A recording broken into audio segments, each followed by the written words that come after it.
Hi, it's spooky season, and at some point in this episode, there may or may not be a random scare scene. So stay tuned to find out. We're going to tell you about a really scary story about the history of Halloween. Bet you'll get real emotional. It's going to get real spooky. I'm way... Halloween is a holiday celebrated on October 31st every year. The norm is that you dress up, you go to parties, and being scared is fun for once. Also, I kid you not, there are these big giant pumpkins that people carve things out in, and they are oranger than my hair is, which is very orange. So that's the modern day version that we all know and love. Let's jump to the start. November 1st was a holiday celebrated by the Celtics, which inhabited Ireland, England, some of northern modern day France, and they had a holiday known as Samhain. Doesn't really look like how it's pronounced. It was a day that marked their new year. It was the end of the harvest, and that winter was coming, and winter was usually associated with death. So the night before, October 31st, they believed that spirits would roam the earth. The Celtics would avoid these spirits by dressing up in costumes if they had to leave their house. People would leave gifts at their doorsteps and hope that these spirits wouldn't come in and bother them. Usually they'd leave like wine or food, something like that. And kind of sounds a little bit like trick-or-treating these days. Not all of Samhain was about the dead. Some of it was just about the fact that the harvest is ending and death is kind of going to be coming, so you kind of need more food.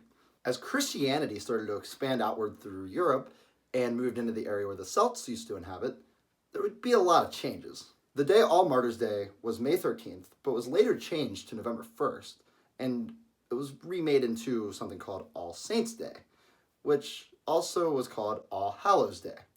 So since November 1st was the same day as Samhain, there's a good correlation there between the two.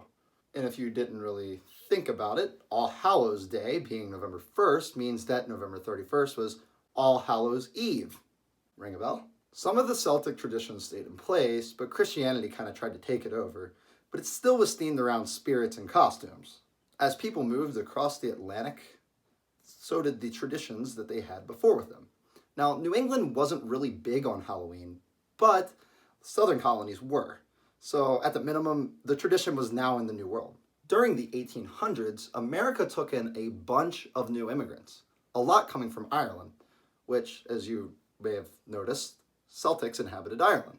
So a lot of these people celebrated Halloween.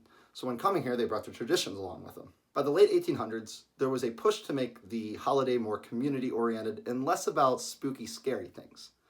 So community parties became more of a common norm. By the 1920s and 30s, the holiday became secular. And children were starting to be more involved in it, but the problem was that vandalism was going on. In the 1950s, they pretty much silenced all this vandalism and pushed children even more into the holiday, reuniting trick-or-treating, and with the baby boomers, this led to a lot more children being in the population, so it seemed like the right move, or just would naturally happen. In the most recent years, Halloween has become a very big commercial holiday in the United States, estimating that about $6 billion are spent by Americans each year on it. Sound familiar?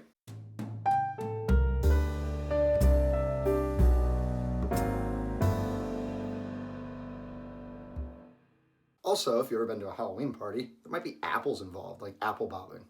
This actually came from old traditions of women doing it to see who could get the first apple out, which meant they would be the first to marry. Pretty interesting. Another tradition that women would do is they would peel the skin to the apple, and at midnight, they'd throw it over their shoulder. Whatever initial landed on the floor, that would be the first initial of the husband that they would end up marrying. So fortune telling during Halloween comes from these traditions. There were other ones done with hazelnuts, such as whenever they went on a hunt, the first one to find a bird during a hazelnut hunt would be the first to marry. A lot of them revolve around marriage. As we can see, the holiday started as something ancient that people actually believed. Christianity came, kind of transformed it, and in modern day America it becomes a commercial holiday. There's the history of Halloween. So go grab your costume, go out there and avoid some spirits, and go play some tricks on people, or demand that they give you candy. Sounds real fun. This was Real Truth Media. I'm Dalton Haupt. Please subscribe, like, comment, tell us what you think, and you can follow us on social media, @WeighInOnTruth.